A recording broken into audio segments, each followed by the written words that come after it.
Anders Wilson had always been afraid to fly. From as far back as he could remember, he'd had a recurring nightmare of him being on an airplane when suddenly a hole opens up on the side and Anders is sucked out, watching the plane crash as he hurls towards his own death. Anders had never gone on a vacation or a business trip that he couldn't drive to or take a train. Today, as he checked his bag at the airline, he was actually feeling as though he might vomit.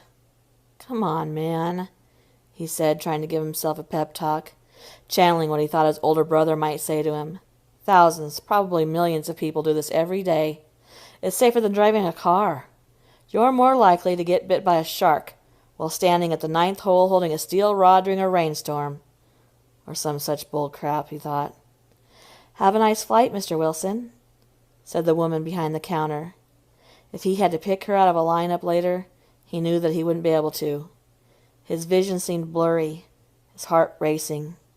He walked to his terminal, holding his carry-on bag, which was filled with the pictures of him and his brother Mason. He'd even brought that baseball that his older brother had caught during that Diamondbacks-Yankees World Series game. He'd even gotten Randy Johnson to sign it. Johnson was a real asshole, too. Didn't appreciate his fans even one bit. But Mason had somehow charmed even bitter Johnson into signing it for his little brother. Maybe Johnson was on a high from winning the World Series, but Anders didn't think so. Mason was always a charmer. He'd brought the letters the two had exchanged when Anders was really struggling in college. No email from Mason. He wanted to feel the paper and hold the pen in his hand. He said it helped convey what he was really trying to say if he wasn't just tapping away on a keyboard. Anders wouldn't be flying today if he hadn't gotten the worst news of his life just 2 days earlier. Mason, always the one for adventure, never afraid of anything, especially not flying. Mason was rock climbing with some buddies, and there was a slide, and a large loose rock hit Mason in the head. By the time they got him to the hospital, there was no hope of saving him. He fought, though. Boy, did he fight. He hung on longer than most would, or even could. His brave heart still beating at the end when there was no more brain activity. And here was Anders, feeling sick about getting on an airplane. The two could not be more different, he thought to himself. And what now? Mason was his rock. He felt wobbly in his head, his world tilting, off kilter without that balance of his brother holding him steady. Anders' section was called to board the plane, and for a quick second he thought that he might actually throw up before he even got onto the plane. Once on board, he found a seat, an aisle seat. Thank God for that, he thought.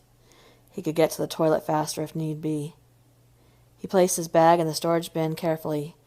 He didn't want to bend anything inside. And he took his seat, fastened his seatbelt, and as soon as he was able, he ordered a Jack and Coke. "No, make it a double," he told the flight attendant.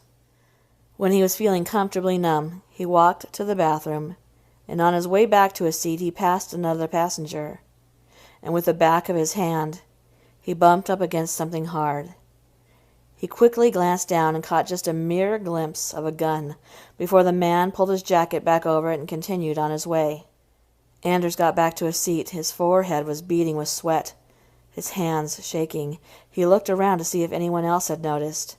Did anyone else look alarmed? No, he didn't think so. He grabbed a cocktail napkin and scrawled a note onto it. He stopped the flight attendant and handed it to her. He whispered for her to read it. "Hurry, it's important." She walked 2 aisles away and read the note. "There's a man with a gun on this flight," it read. He watched her when she rushed past him, heading towards the cockpit. He was relieved that she seemed to be as concerned as he was. The man whom he had passed was coming out of the toilet, and he sat in his seat. Anders kept an eye on him, watching his hands, watching his demeanor. Within minutes, the flight attendant came out, and as she was walking down the aisle, she made eye contact with Anders, and he was sure that she was coming over to him, but she didn't. She stopped several seats ahead and bent down to the man. To that man. The man with the gun. He saw her try and slip the note into his hand without Anders seeing, but he saw it. What the hell was going on? Anders' mind was racing now. Were they working together? Were they both going to take this plane down? Was the pilot in on it as well? The man turned his head, and he looked back at Anders. Anders looked down, not wanting to make eye contact, wishing he had not seen the gun, wishing that things were not going this way. What should he do? He had to do something. What would Mason do? Mason would take charge. Mason wouldn't sit here sweating and shaking, he growled to himself. Then the man stood up, slowly, as if to not look jumpy, to not bring attention to himself. Then he began to walk towards Anders, the attendant right behind him. Anders, suddenly, without thought, stood up and yelled, "Gun! There's a gun!" and began to rush the man, which is when the man took out his gun and shot at Anders twice. One tore through his midsection, one whizzed past him and struck the window in the aisle 2 aisles back. There was a rush of wind as the window began to crack. Screaming. Everyone was screaming. Anders tumbled back as the man strode towards him. Suddenly, a large hole opened on the side of the plane, and before he knew what was happening, Anders felt himself being violently pulled through the air, slamming against the seats that were still bolted down, and finally being thrust outside of the plane.